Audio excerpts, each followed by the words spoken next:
All right, peace. Now you're tuned in to Moors in America. This is going to be a great discussion here today. This video is entitled The Legacy of the Phoenicians, Unveiling Moorish Origins and Global Influence Through the Holy Koran. We're going to have a detailed discussion or documentary on this Moors in America podcast episode on the ancient Phoenicians and their influence on civilization.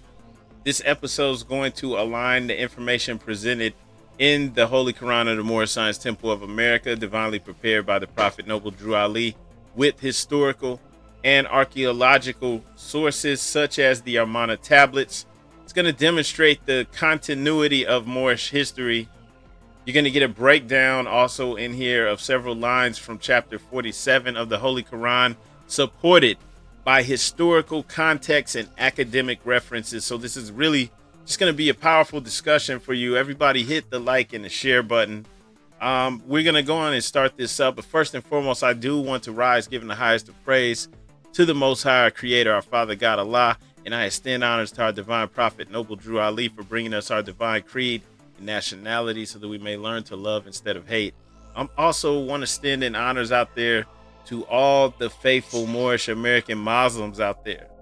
The true the true and faithful Moorish American Muslims. And I also want to extend honors to all light bringers watching right now. So good evening, good afternoon, good morning, whatever time you're watching this. You're listening to the true and living light bringer Moors in America.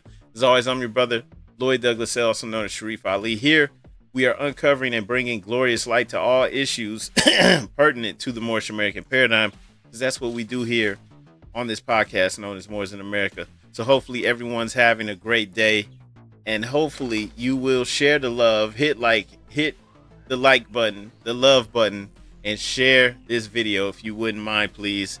And let's go ahead and get things started up. Don't go anywhere. You're going to really, really enjoy this. Peace.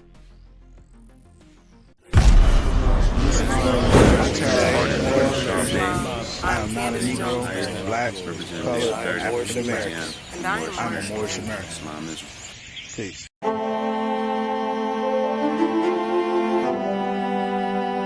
Yeah. Hey, 5 on the right, 2 on the left, man. You know what time it is.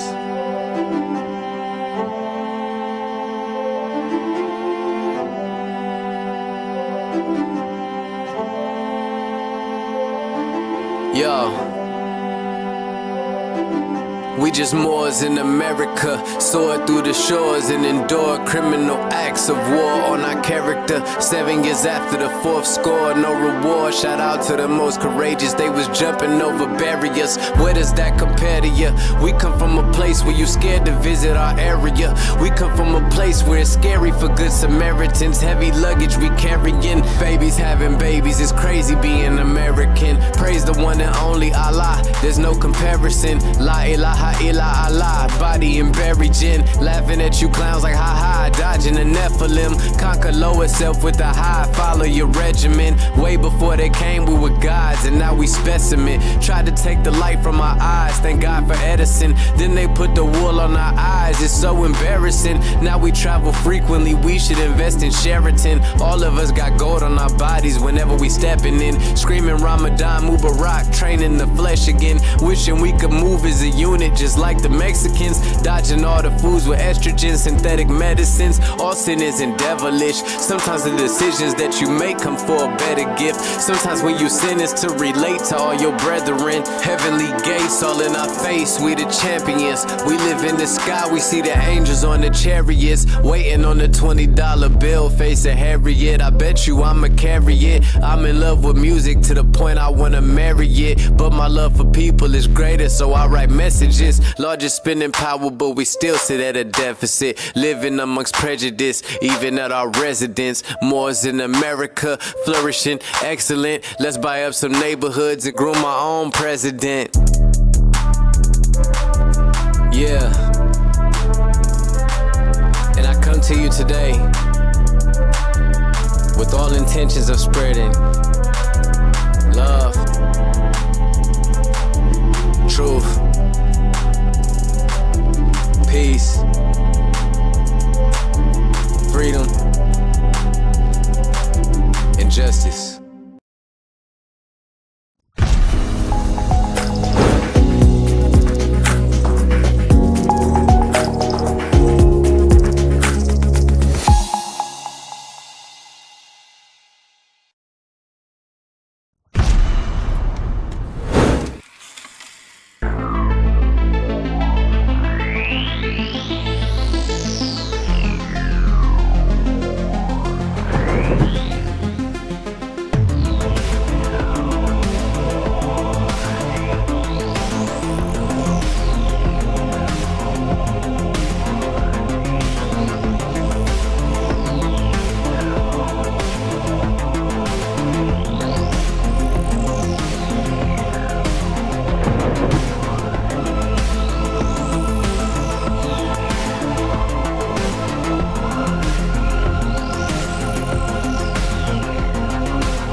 All right, here we go. We are here. We are live.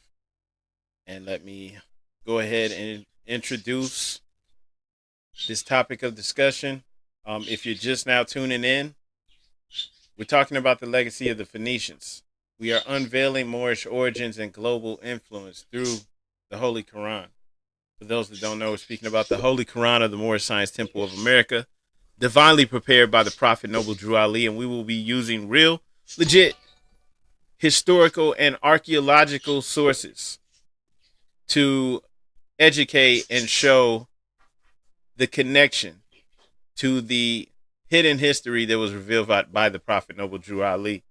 And so, yeah, this is going to be an amazing broadcast. I do advise everyone watching to hit the like and the share button. Okay? So we're going to be exploring the historical and spiritual connection between the ancient Canaanites or Cano-Phoenician people, Canaanite Phoenicians, and the Moors, as described by the Prophet Noble Drew Ali in the Holy Koran of the Moorish Science Temple of America. We're going to highlight the relevance of the Phoenicians in shaping civilization globally. We're going to be using several real, legit, concrete physical sources such as the Amarna Tablets. You'll see, right? So we're going to be using actual real artifacts highlighting these findings that align with this notion of ancient transoceanic contact, setting up, establishing civilization, trade, all types of things that we weren't taught in, in the school system, the public school system, even in the universities, right? The higher education, higher learning institutions, not being taught a true version of history. So, we're just going to go ahead and go into this and show actual real artifacts and historical research that makes the connection and shows how solid this is. So this is going to, in this presentation, explore the historical and the spiritual connection between the ancient Phoenicians and the Moors. And then also based on Prophet Noble Drew Ali's teachings from the Holy Koran of the Moorish Science Temple of America. But if you're familiar with the Holy Koran of the Moorish Science Temple of America, chapter 47, you already know these travel routes that you see up here of the Phoenicians. This is what the prophet revealed that our people went through. These same routes. Okay? So this is going to highlight key findings and artifacts that align with that notion, that understanding. We did have transoceanic contact. All right? And just because it's not being spoken about or taught to us, right, it doesn't mean that there's no truth to it. Just looking at verses 1 through 3 of chapter 47 in the Holy Koran of the Moorish Science Temple of America. First verse, the inhabitants of Africa are the descendants of the ancient Canaanites from the land of Canaan. Okay? Just to provide some background on this or explanation, historically, the Canaanites, known as Phoenicians by the Greeks, also known as the Carthaginians, were the inhabitants of the Levant. The Levant, for those that don't know, is modern day Lebanon, Israel, and Syria. So if you're looking at the screen, that would be this Middle East area that's the I guess you could say the eastern border of the Mediterranean. All right. If you're looking at the map on the screen, it's going to be the eastern border, the land bordering the Mediterranean, far east. That's Lebanon, Israel, and Syria. That's the Levant. Their influence spread into North Africa through trade and colonization. This is known. The Phoenicians founded Carthage in North Africa. All right. They demonstrated a direct link between the Levant and Africa. For those who would like to look this up more further, some historical sources, look up the Phoenicians, Lebanon's Epic Heritage by Sanford, Holst. Once again, that's Phoenicians, Lebanon's Epic Heritage by Sanford Holst. Also, you can look up a history of the Phoenicians by Josette, Elayi, or Elayi. A history of the Phoenicians, Josette, Josettee, Elayi, Elayi. Okay? So the inhabitants of Africa are the descendants of the ancient Canaanites from Canaan, or from the land of Canaan. Verse 2, old man Cush and his family are the first inhabitants of Africa who came from the land of Canaan. So, I mean, this is a big deal, saying that old man Cush and his family came from the land of Canaan. So to give more insight on that, Cush is often associated with Ethiopia, right? Because Cush in the ancient Egyptian records would have been referring to that land, right? Ethiopia. And the idea of that migration, Cush's migration from Canaan to Africa, actually aligns with the migration patterns of Semitic peoples.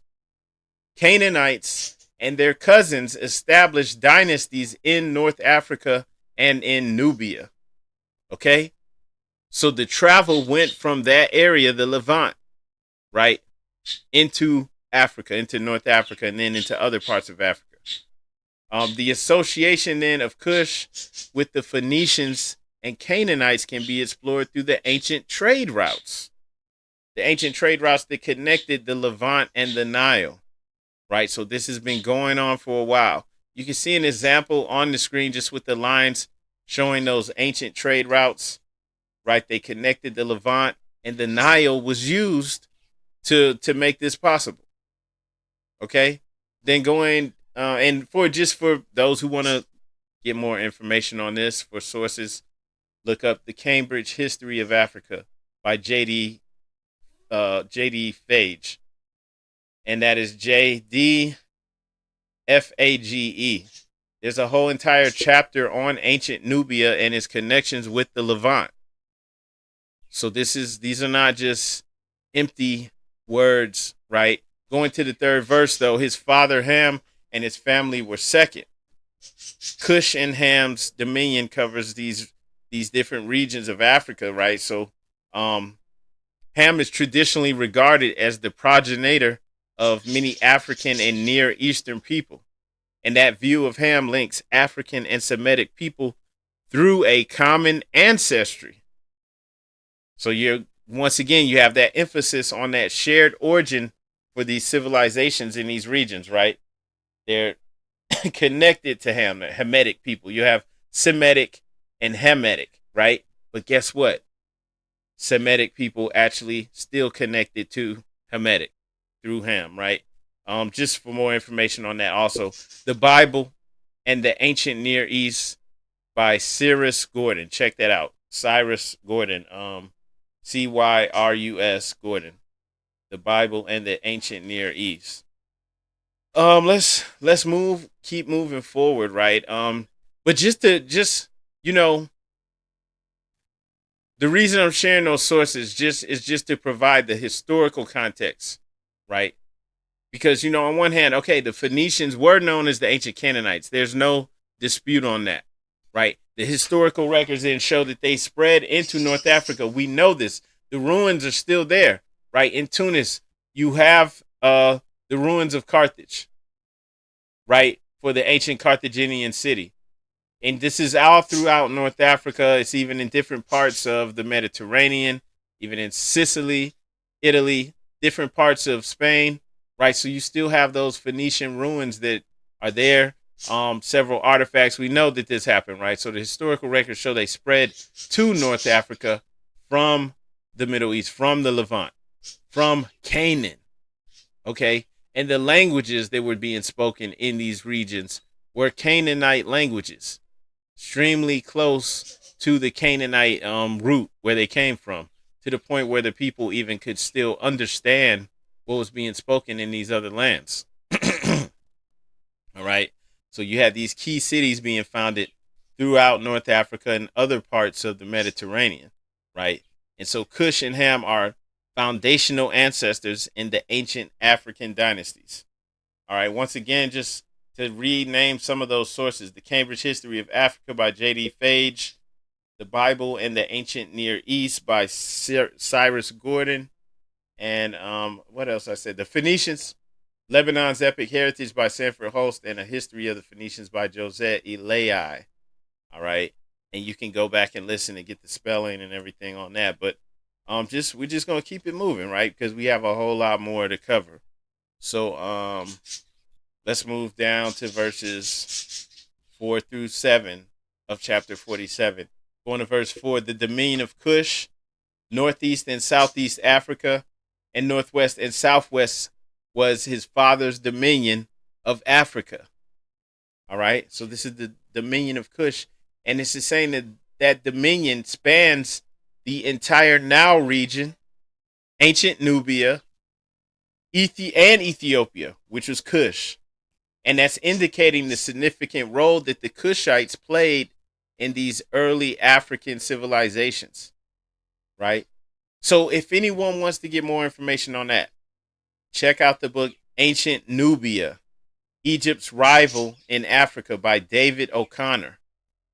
All right, moving on to verse 5. In later years, many of their brethren from Asia and the Holy Lands joined them. Okay, this is referring more than likely to the different waves of the Semitic migrations from the Levant into North Africa that was occurring right throughout time.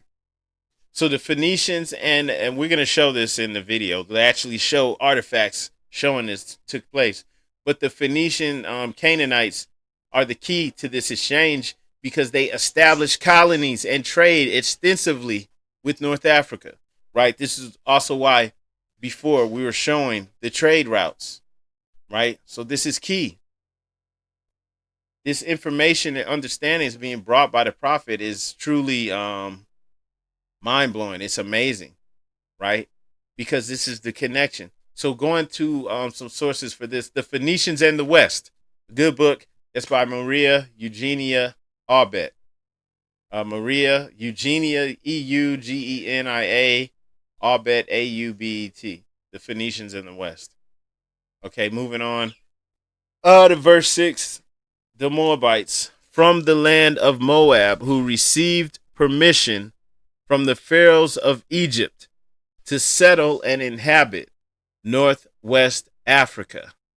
So once again, you have this connection with the people of the Levant, the Canaanites, with the Egyptians, right? Connected to the point where they're under the dominion of the pharaohs of Egypt to a degree.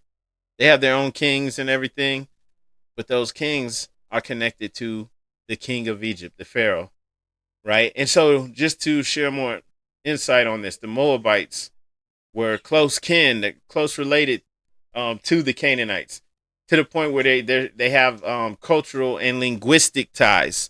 Their language is a Canaanite language. So the historical records would then suggest that many Canaanite people, including Moabites, migrated across Egypt to North Africa, and they did so with the support of Egyptian rulers. So we actually have records showing that those people that are spoken of in chapter 6 and 7 actually did migrate into Africa, North Africa, with the support of the Egyptian rulers. This is on the record, official Egyptian records, right?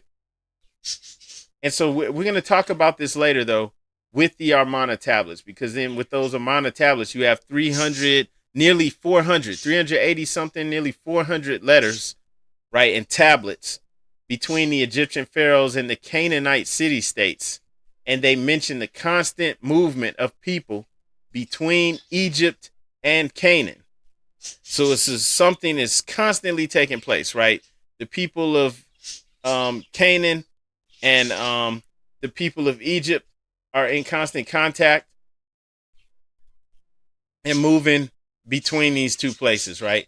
So we're going to show those two with the Amarna letters. I'll get to that in a little bit. But, they really, it's amazing that we actually have these records that have survived to this day.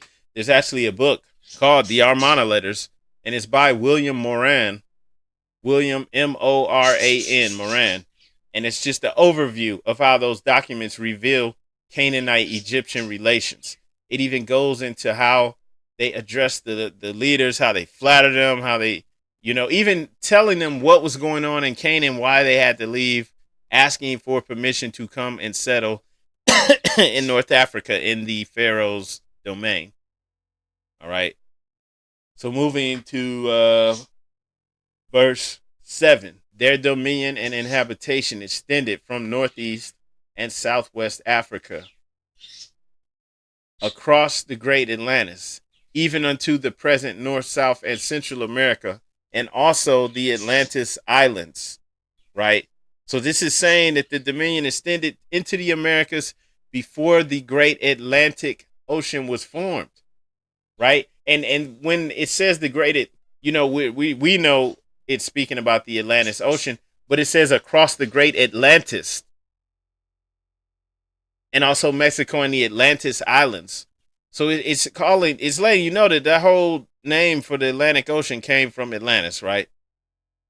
So it's spread across that region. And it's specifically referring to ancient transoceanic trade. The Phoenicians were known for their prowess, their maritime skills. They had extensive trade networks. They went through the Mediterranean, Africa, and what we're seeing is possibly into the Americas. We're going to show some artifacts and things of that nature to make this connection for you, right? And then the connection to Atlantis, right? I mean, you could see that as just something metaphorical, but the way that it's stated, right, it's specifically stated like this is a reference to an expansive ancient civilization before the Atlantic Ocean as we know it existed. Right, so this is here letting you know that the Atlantic was named after this ancient Atlantis, the Great Atlantis. Right, we do have some resources for you to check out too. For that, check out the book Across Atlantic Ice: The Origins of America's Clovis Culture. That's by Bruce Bradley and Dennis Sanford. Okay, but we're gonna keep it moving because it's so much in here to unpack. It's really amazing. We're gonna keep it moving. I want to go back though before we go to verse 8 and 9. I want to go back to speak about the Amarna Tablets, right? So I was just showing you something up here on the screen with the Amarna Tablets, right? So it's amazing because the Phoenicians and Canaanites, right, establishing these colonies, right, trading across the Mediterranean, potentially have links to the Americas, and we're being told that they received permission from the pharaohs of Egypt to come and settle and inhabit in this land in North Africa. The dominion extended across the Great Atlantis, right? We actually have the Amarna Tablets that provide evidence of their connections with Egypt and the Holy Lands. And these documents have survived to this day. You can see up here just with the screenshot, it's got a little short segment from Wikipedia, but just letting you know that the Amarna letters are an archive written on clay tablets, primarily consisting of diplomatic correspondence between the Egyptian administration and its representatives in Canaan and Amaru. Okay, and when you look at this, where these tablets were found, These were being kept in, as records in the offices in the Egyptian temples, right? These were actually being kept as, records. And as it's saying here in this little subset, you see up here saying Armstrong Institute of Biblical Archaeology is saying the Amarna letters, proof of Israel's invasion of Canaan. We're going to speak on this, right? The Amarna letters, over 300 tablets were found at El Amarna, right? Which was this was the Pharaoh Akhenaten. This was his religious capital. So over 300 tablets were found in 1887. Since then, more have been discovered, bringing the total number of letters to 382. I think it's 387 now. And these tablets, these clay tablets, a lot of them written in cuneiform. They provide correspondence between Egyptian pharaohs and Canaanite city-states, confirming the close ties between Egypt and the Canaanites.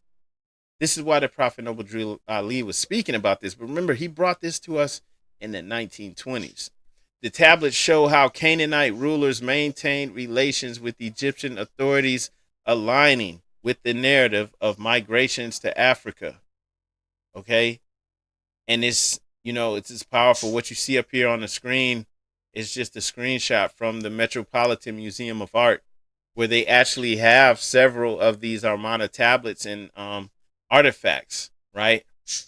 And it's amazing. We're going to go and check this out deeper, but just to give an example of just what you see on here, the Amarna letters are a group of several hundred clay tablets inscribed with cuneiform writing, right, dating to the 14th century BC, were found at the site of Tel Amarna, the short-lived capital of ancient Egypt during the reign of Amenhotep IV, which is Akhenaten's other name, right? Circa 1353 through 1336 BC. Since Egypt is outside the area where cuneiform writing developed, the Amarna letters testify to the use of the Mesopotamian script and the Akkadian language across the Eastern Mediterranean during this period. The Akkadians, remember, the Akkadians are Canaanites. The Akkadian Canaanite language, so close and closely related that the Canaanites would have been able to understand the Akkadian language. So closely related cultures. These are different Canaanite people, different Canaanite kings, leaders that are sending correspondence to the King of Kings, Akhenaten, the Pharaoh. All right. And let me show you some more on this, right? So just going to the Amarna letters by themselves, let's actually pull some of these up. This was actually a letter that was written to Akhenaten, or addressed to Akhenaten. This document was found in the late 1800s at the site of Amarna, the religious capital of Egypt under Akhenaten. It was likely originally stored in administrative offices that formed part of a palace complex in the central part of the city. It is written in cuneiform script. These were records that were kept in administrative offices at the palace. The language is an Assyrian dialect of Akkadian, the lingua franca at the time. Remember, this was a Canaanite language. These were Canaanite people. All right. And then we actually have a description of it. But in this letter, the king of Assyria, Ashur-uballit, sends a personal messenger and offers gifts to the king of Egypt, probably Akhenaten. Wanted to open up communications. We're going to speak more on this, though, what was actually going on. Right, so in the 14th century, the state of Assyria emerged as a dominant power in the northern part of Mesopotamia and modern-day Iraq. And we have a description of that tablet. Say to the king of the land of Egypt, thus Ashur-uballit, the king of the land of God, the god Ashur, for you, your household, for your land, may all be well. I have sent my messenger to visit you and to visit your land. Up till now, my predecessors have not written. Today I've written to you. I send you a splendid chariot, 2 horses, and 1 date stone of genuine lapis lazuli as your greeting gift. Do not delay the messenger whom I have sent to you for a visit. He should visit and then leave for here. He should see what you are like and what your land is like and then leave for here, right? So this newly powerful king, right? He's sending this letter. He's sending it with gifts, right? He wants to establish contact because later on they're going to be asking for stuff. And then it's saying here also, forging ties through traveling because more than likely he's never been to Egypt and never will go.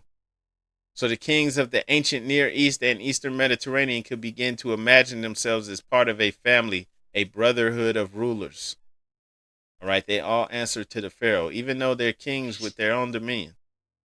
Right, and let's go to some of the other letters in here, but these are just some pictures. This is real deal, thousands of years old, showing the communication with these other sovereign leaders with the king of Egypt, the Pharaoh. And we actually have some of these where they're literally asking the king of Egypt, the Pharaoh, to give them permission to come and settle in North Africa. And we'll talk about that as well. This is another example too of a tablet. It's from Ibi Miku of Tyre. The king is sending this to, and this is the ruler of the Levantine city of Tyre. Now remember, Tyre, this is a Phoenician city or a Phoenician city state. All right, and he's sending this to the Egyptian king, which would have been Akhenaten more than likely, right, in Akkadian. Let's see if we can pull up the translation. To the king, my lord, message of Abi Milku, your servant. I fall at your feet 7 times, and 7 times. What my king, my lord, ordered that I have done, the entire land is afraid of the troops of the king, my lord. I have had my men hold ships at the disposal of the troops of the king, my lord. Whoever disobeyed has no family, has nothing alive. Since I guard the city of my king, my lord, my safety is the king's responsibility. May he take cognizance of his servant who is at his side. All right. So he wrote this letter along with several other letters, right, of Egyptian vassals. Right. These were all found at Amarna, the capital of the Egyptian king, right? Akhenaten, Amenhotep IV. Right. Just showing that contact going back and forth between these rulers, ancient contact, but also we do actually have the letters where they're asking for permission to go here. We don't have it on this example right here, but we do have examples like you can see in this page from the Armstrong Institute of Biblical Archaeology. They're speaking about the Amarna letters as that proof of Israel's invasion of Canaan. The ancient Hybaru battled their way through Canaan during the 14th century BCE. Who were these people? All right. So we actually have contact from the Canaanite rulers to the Egyptian pharaoh, letting them know about these people that were called the Hybaru. Just to give some more examples, there's another one. This is from the king who was in Megiddo, right? There was a battle that took place there that could be likened to the Battle of Armageddon.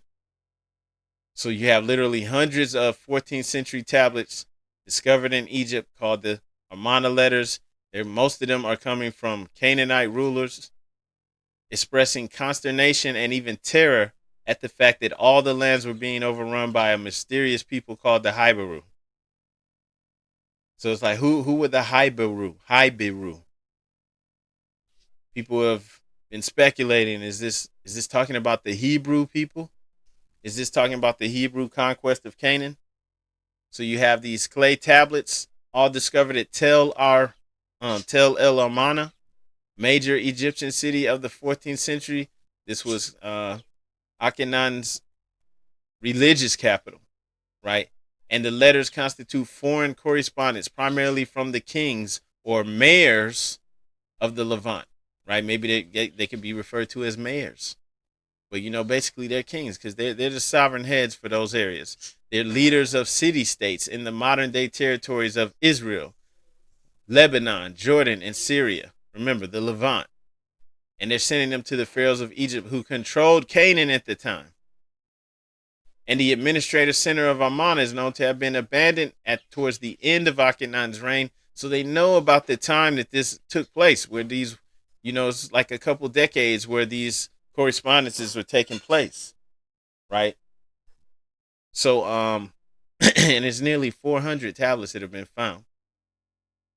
We have some examples of these letters too, specifically speaking about needing assistance, you know, losing the land in Canaan, right? So here's an example from tablet EA 286. You have a plea from Abdi Heba, the mayor of Jerusalem. He says, "Message of Abdi Hebda, your servant, made the king, Egypt's pharaoh, provide for his land. All the lands of the king, my lord, have deserted. Lost are all the mayors. There is not a mayor remaining to the king, my lord. The king has no lands. That Hibaru has plundered all the lands of the king. If there are archers this year, the lands of the king, my lord, will remain."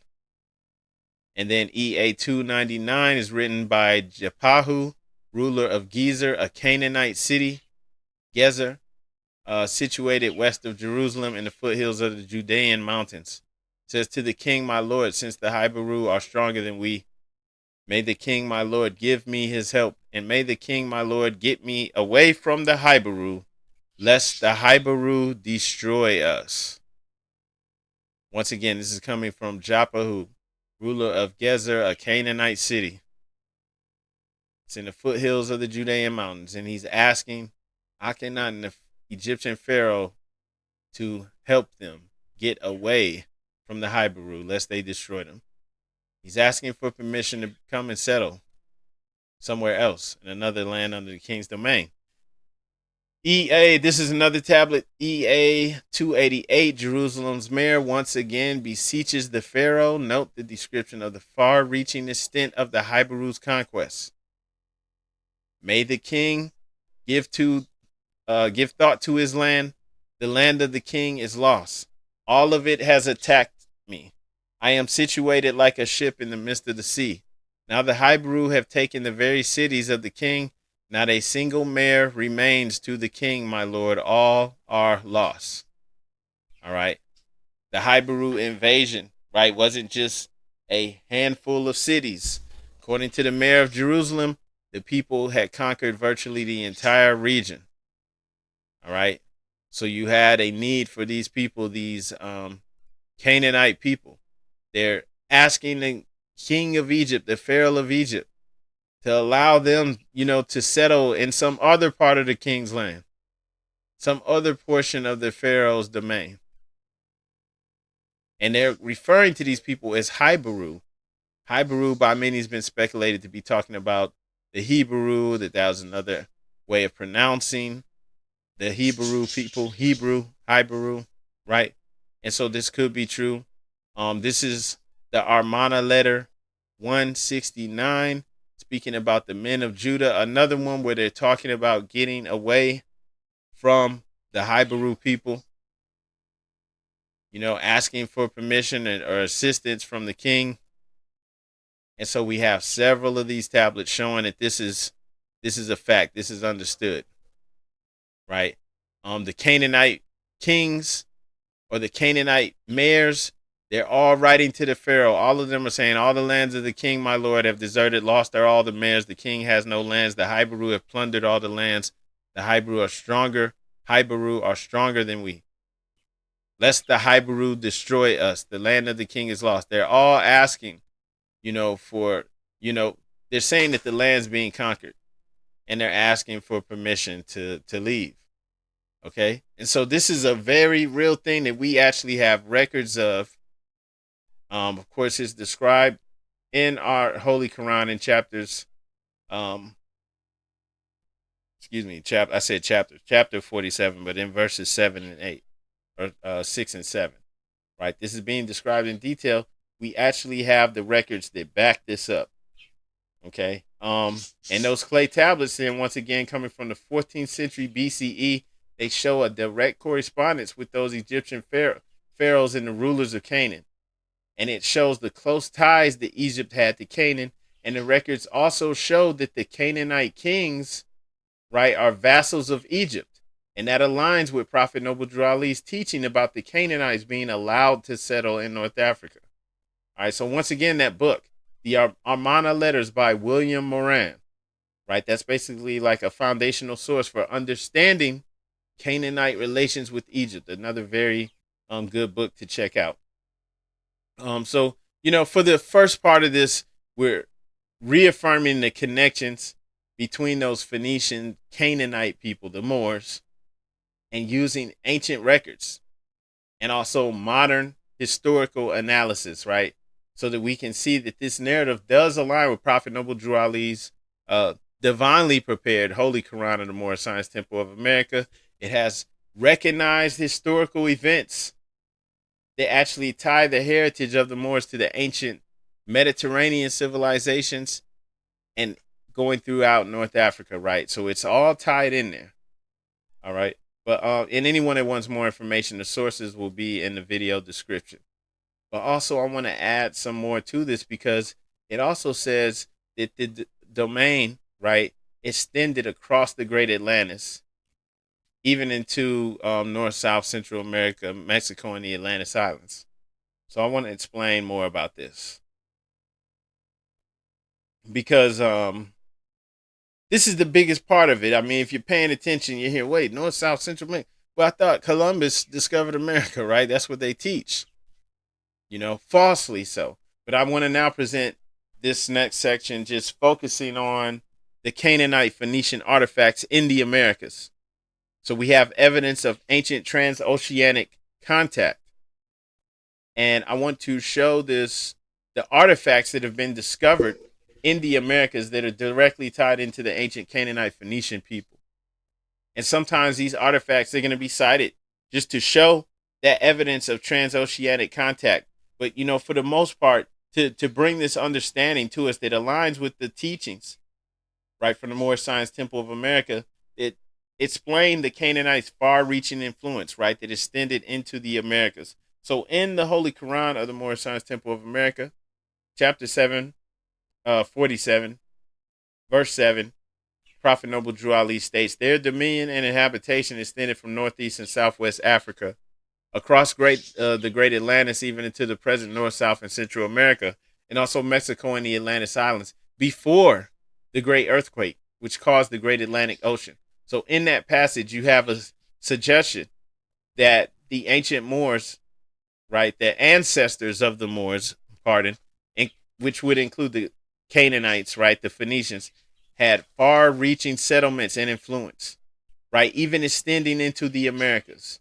And over the years, we have several archaeological findings. And when I say over the years, I mean over the hundreds of years. Is the one that's right up here on the screen. It says 1872. So over the years, we have all these archaeological findings that have raised the possibility of ancient transoceanic contact, particularly between the old world Phoenicians and the Americas. Now, this is the type of stuff that gets covered up.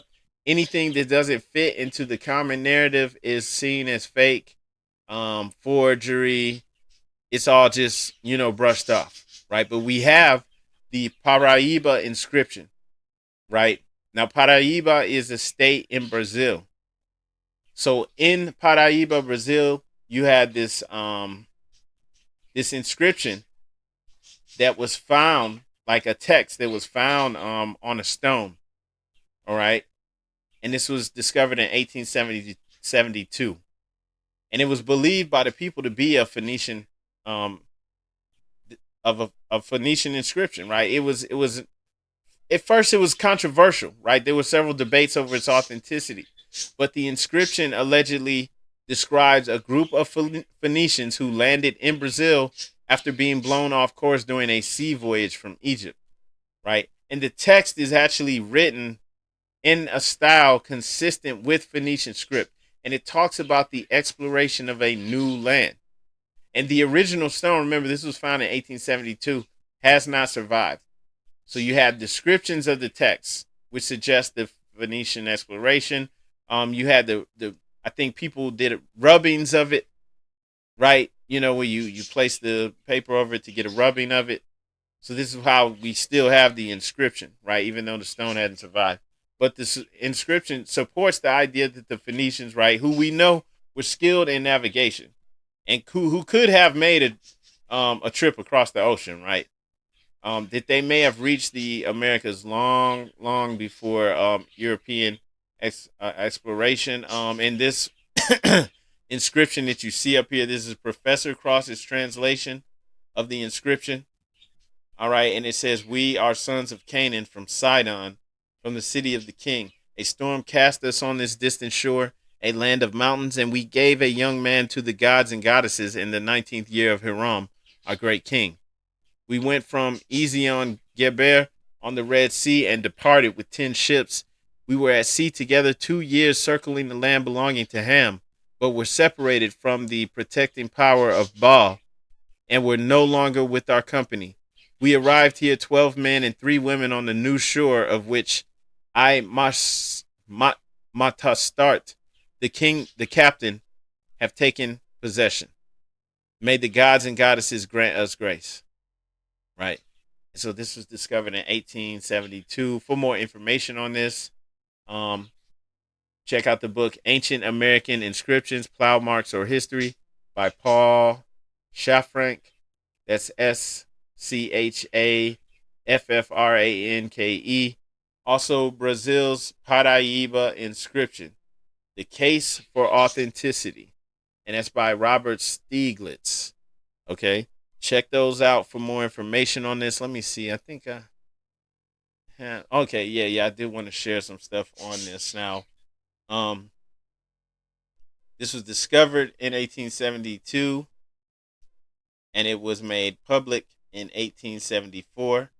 Dr. Neto was director of the National Museum in Rio de Janeiro, and he had been given the inscription by Candido Viana, the head of Brazil's most prestigious academy, the Brazilian Institute for History and Geography. Viana commissioned Neto to study and publish the inscription. Neto's preliminary announcement in 1874 was intended to alert the scholarly world to the inscription's existence. So remember, this wasn't just something that was just like, oh, it's just some people saying they found it on a farm or something. You had actual scholars, actual professors, actual archaeologists looking into this and actually looking to see if this was authentic or not. Okay? And so this is why this information is still here. So it really affected a lot of people. People took their time before publishing this and letting people know about it, right? So it didn't just come from nowhere. So I just wanted to speak on that briefly, just to give a little bit of background on that. Okay, there was, hang on. There was something here I wanted to share with you from one of the people who was studying this, but I believe they said they found Phoenician coins like this one as well. Right? They actually spoke about finding coins here in the Americas that showed like there were Phoenician coins where they had a palm tree, but you could see the roots. Like on the coin, they're showing that they're uprooting the palm trees and bringing them over here to the Americas, right? So there's a lot going on, right? And they've they found the coins throughout the Americas, not just in one region. Okay, but just gonna keep it moving. So next, I want to talk about not that yet. We're going to talk about the Bat Creek Stone. Okay, so with the image you see up here, you have a bigger image that's actually the image of the Bat Creek Stone, and then you have a smaller drawing that shows maybe a little bit more clearly the inscriptions that are carved into the stone. Now, this Bat Creek Stone is actually property of the Smithsonian Institute. They loaned it. Right now, it's at the Cherokee Museum, so like it's there on loan on a little display. But it's owned by the property of the Smithsonian Institute.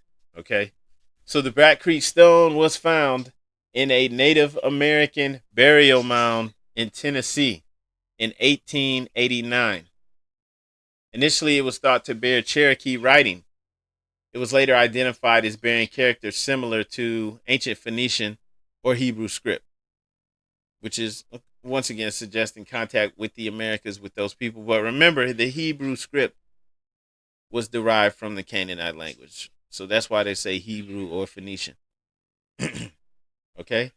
And we actually have in for further understanding or analysis in 1971, Dr. Cyrus Gordon an expert in ancient Semitic languages, concluded that the inscription was Phoenician and might represent proof of pre-Columbian transatlantic contact between the old world and the new world.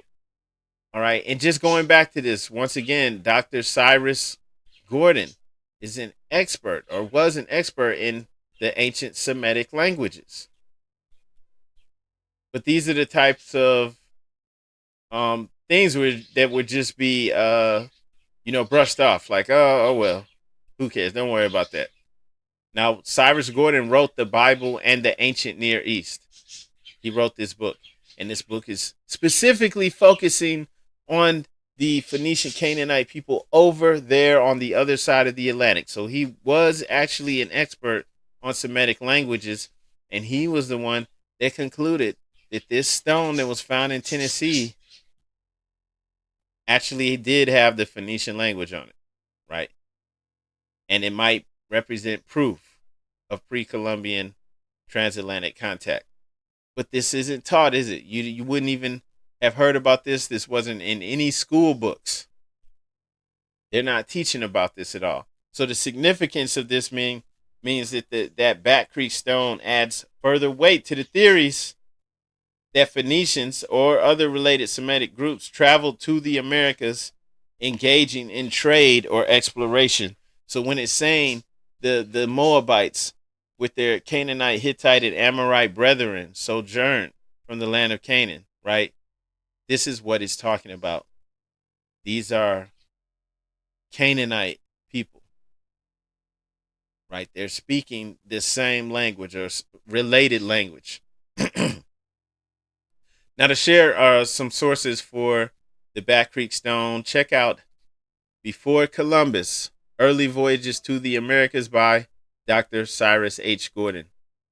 Also check out The Bat Creek Stone Revisited, A Vindication of the Smithsonian Institute by Robert Mainford and Mary Kwass. Mary, Kwas. All right. Moving forward, we have the Los Lunas Decalogue stone, and that's in New Mexico. All right, so this is a massive stone that can't be moved. It's like 80 tons. That's why it's still there in the same position. And it bears an inscription that appears to be an abbreviated version of the Ten Commandments. It's written in the ancient Paleo-Hebrew script. Once again, is a Canaanite language, right? Derived from the Canaanite language. You have some researchers that argue this points to Phoenician or Israelite contact with the Americas. All right, looking deeper into this, like the exact origin and authenticity of the stone remains debated. However, that Paleo-Hebrew script resembles Phoenician writing systems. All right, and this is all the way in New Mexico. Right, and I mean, even though it's not being taught, no more serious discussions are being taught about this, at least not publicly.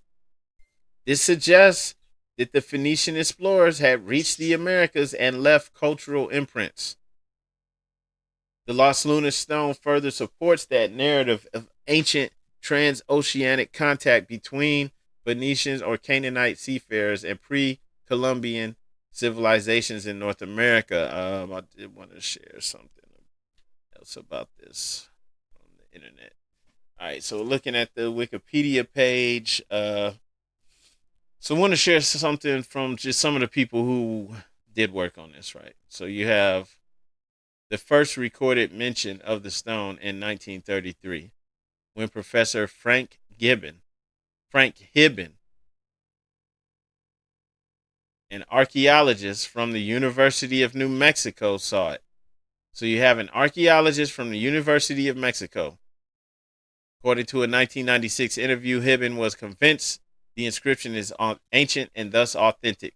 He reported that he first saw the text in 1933. At the time, it was covered with lichen and patination and was hardly visible.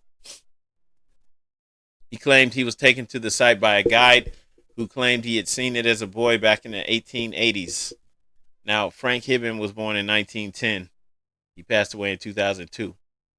So he's saying that someone older than him showed him that as a guide when he was a child and said that or somebody said that they'd shown it to him when he was a younger man and that they saw it first time when they was a child in the 1880s.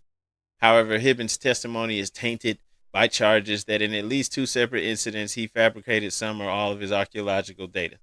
They always got to throw that in there, right? The reason I'm sharing this though is when you look at Frank Hibben, right? Now remember he was an archaeologist, professor at the University of New Mexico, right? He wrote several books and articles. He was a real archaeologist. Now they put that whole fraud thing on him because of what he said about that stone. But here's the thing. All right. And now it says he became interested in archaeology as a child. He worked summers at Dig. So he's serious about archaeology. Also, look at this.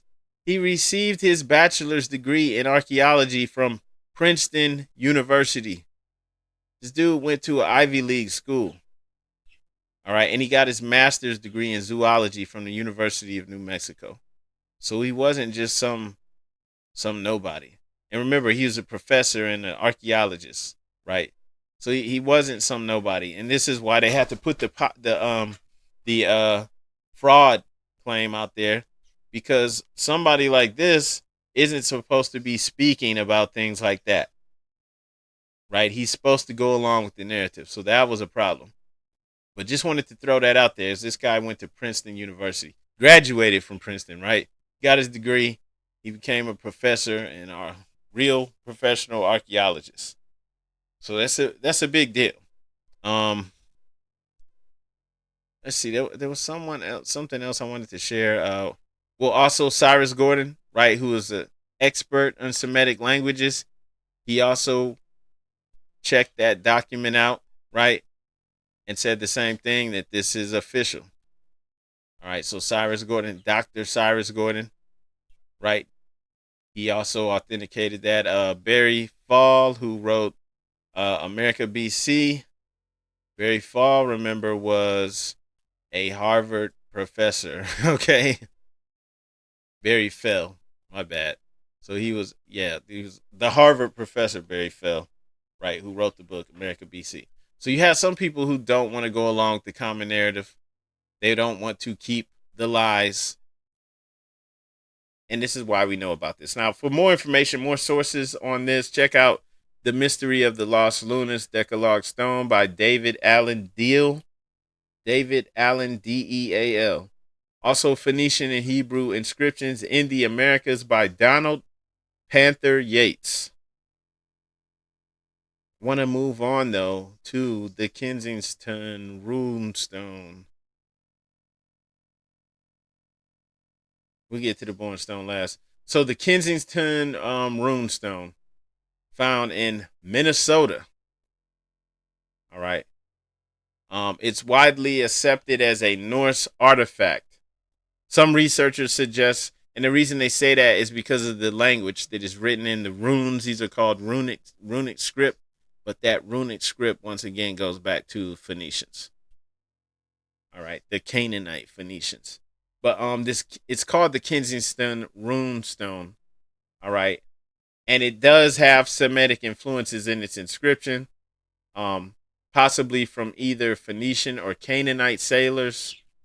But Phoenicians were Canaanites, who might have reached North America. So we do have some different scholars who lended their analysis to this. Dr. Barry Fell, right? He's a renowned epigraphist. He proposed that parts of the runestone inscription could include Semitic or Libyan elements, hinting at the blending of old world cultures in the Americas. So definitely a lot of speculation being raised about this, but no serious discussion around it, right? Which is the issue. So more research is definitely needed to firmly establish a Canaanite connection. Now remember, with the Bat Creek Stone, certified, right? Even though they still, from mainstream perspective, try to put the hoax on it, it's certified. So is this, even though they put the hoax on it. Just remember the people like the doctor who was the archaeologist and professor from, graduated from Princeton. To put his name on this, he's also putting his reputation on the line. So people are literally putting their reputations on the line to, and their careers possibly, to certify these things, right? Even though it goes outside the norm. So you got to understand that too, right? And even though it's debated, right, the artifact raises the questions about ancient transoceanic contact. And so at least study it seriously. Don't just say, oh, hoax. Everything's got to be a hoax because we know Christopher Columbus came over here first. Them other people, who are civilized and who were carrying out trade all in different parts of the world, they couldn't have came over here. It's just insane, right? So definitely need to do more research on this. We need to have Moorish American scholars, Moorish American archaeologists that can do our own research that don't have to go along with some common narrative, right? We don't have to go along with, oh, Columbus discovered America. Get the hell out of here. All right. Just some sources on this though. Get Saga America by Barry Fell, and also check out the Kensington Runestone: New Approaches to an Old Enigma by Alice Beck Kehoe. And then let's go back to the Bornstone and speak a little bit about this. Now, the Bornstone was discovered in Bourne, Massachusetts. We have a huge granite slab that weighs like 300 pounds, and it has inscriptions that some scholars believe are of ancient Phoenician origin. You see on here at the museum where they have it here, it's like some roadside Americana type thing. Just come and check this out, right? Unsolved mysteries, right? Viking, Phoenician, Native American. So while many scholars believe it's of ancient Phoenician origin, but officially they just say, oh, it's controversial, we don't know. But I want to share some more about this Bornstone just to give you some more insight into this and why it's actually of note to us that we should actually do our own research on this and other documents. So if you look at what Barry Fell said, remember Barry Fell was a professor from Harvard. I believe he taught like zoology or something like that, right? He brought a very interesting theory to this. They call it the Hanno theory, right? Courtesy of Howard Barraclough Barry Fell, the late Harvard University biology professor. So he put out a couple of books, one of which I just said, Saga America. And he said that he did a translation for the Bornstone, right? It's got these these scripts on it, carved into it. And he said that it says, a proclamation of annexation, do not deface, by this Hanno takes possession. And this Hanno is being asserted to is a Carthaginian, right? Either a Carthaginian ruler or a high level general, right? From around 500 BC. All right. And so just that in and of itself, you would think somebody would want to look at this seriously and see if they can disprove it, see if you can get an actual date on this object, because there's stories that this is from, I think, the early 1800s, that this stone actually used to sit at the doorstop of an old Native American meeting place, right? And that, that it goes back at least several hundred years. So I'm just sharing this to show, that there's definitely at least the speculation. If you just want to, hang to the mainstream narrative, there's at least enough to raise suspicion, to raise question, and say, hey, we need to look deeper to see what's going on. But, if you just use common sense, you would say that, hey, there's at least enough here to know that we need to start questioning the narrative, redo the whole history that we're taught, and go and look at things for ourselves and see what's really going on here. Okay? Because it's something that's being left out, right? And it's not for our benefit. right? This is to keep a lie, a narrative going that greatly shortens the lifespan or the level of civilization, right? How long we've been civilized people, how long we've been able to travel and do trade and things of that nature, right? So we're going with a very limited version of history. So it's time for us to turn back the clock ourselves and see what's really going on. We also have Phoenician coins that have been found throughout the Americas, right? You have evidence of ancient trade. You have all of these reports of Phoenician style coins found in various locations across the Americas, all the way from Massachusetts to Venezuela. And while many of these finds remain speculative, right, they still continue to fuel these theories about Phoenician contact with the old world, because we know the Phoenicians were superb sailors, right? They were amazing navigators, right? We know that they had compasses or created the compass, right? So the coins are significant because that's one of the most direct forms of evidence for trade and for exploration. And at least if there was a serious effort to authenticate these Phoenician coins, that would demonstrate, the presence of an ancient old world civilization in the Americas, which no one's going to do this except for us. The only people who could do this and do this seriously would be the Moorish Science Temple of America, right? The Mormon Church, all of these other organizations, of course, the Vatican, right? They have their own, they have a basement that's like probably the most incredible museum in the world that nobody can even see what's in their basement, right?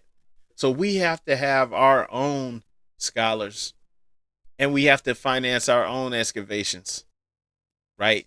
To show and prove what's actually really going on, because no one else is going to tell us this. If you do want to just get more information though about the different coins that have been found throughout the Americas that's being covered up, check out Lost Civilizations of North America by Dr. Stephen C. Jett. Also Ancient America, 50 Archaeological Sites to See for Yourself by Frank Joseph.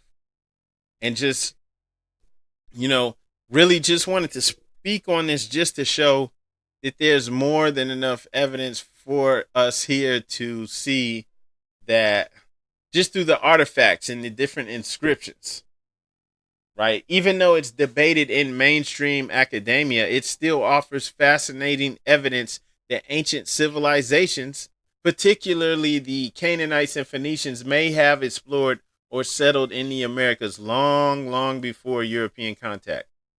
And it's amazing that these findings actually align with the teachings of Prophet Noble Drew Ali, showing the influence that these ancient peoples had that extended across the oceans, shaping the cultural and historical landscape of the Americas, right?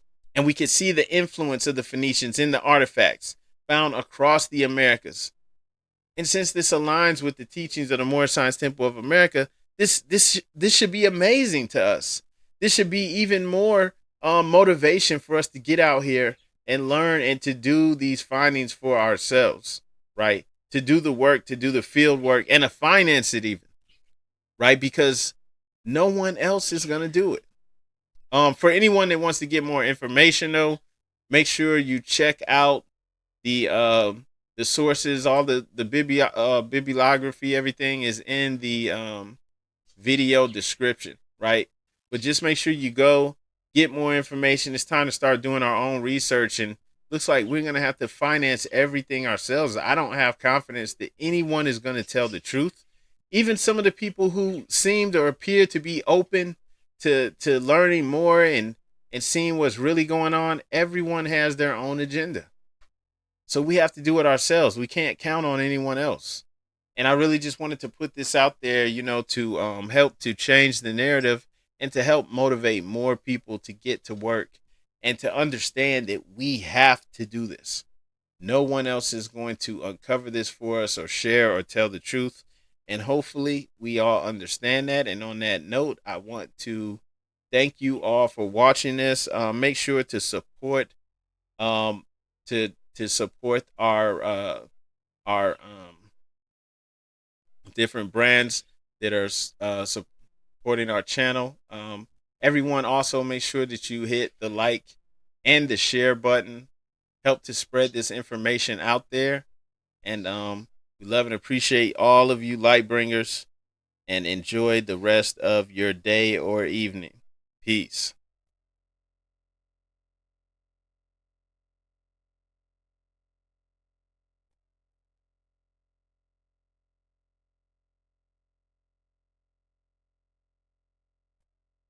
Quality handmade fezes.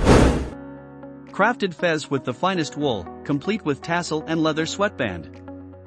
Wear the national headdress of Moorish Americans with pride and respect.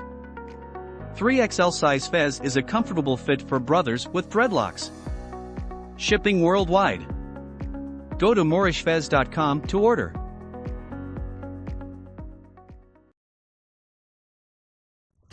Every day, billions of searches are conducted online, therefore it is critical that your company stands out to the small percentage of clients who are essential to your business. Our team of local digital marketing consultants and SEO experts is eager to help your company achieve its goals through a consultative approach, top Google rankings, and collaboration with industry experts. Here at Adept Marketing Solutions, we stand for integrity, dedication, ingenuity, and results. We know how to navigate the ever-changing digital landscape and what brands must do to succeed. Visit our website to see what we can do to help you reach your goals.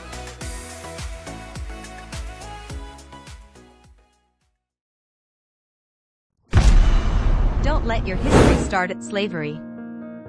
Join with Moorish Science Temple, a lawfully chartered Islamic organization, and proclaim your nationality while helping us uplift fallen humanity. Founded by American prophet Noble Drew Ali and consistently promoted plans for the betterment of humankind. We are located in Columbus, Ohio. Visit our website www.moorishamericans.com and follow us on social media. We hold live meetings on Zoom every Friday and Sunday at 7 p.m. Eastern Standard Time. Give us a call at 614-407-4394 if you would like to join or send donations to help us uplift fallen humanity.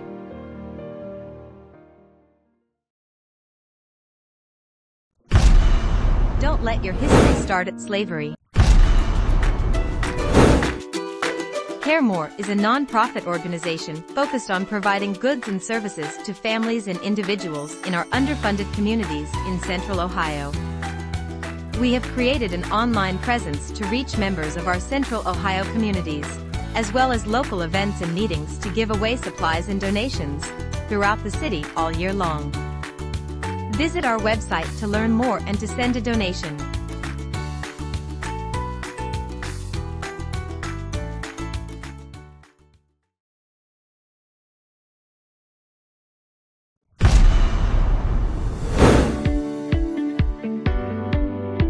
Fez Caps blends Moorish style with modern streetwear hats.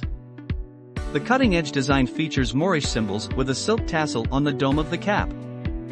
More than just a fashion statement, Fez Caps represents something powerful and ancient within you. Go to fezcaps.com to order your Fez Cap now.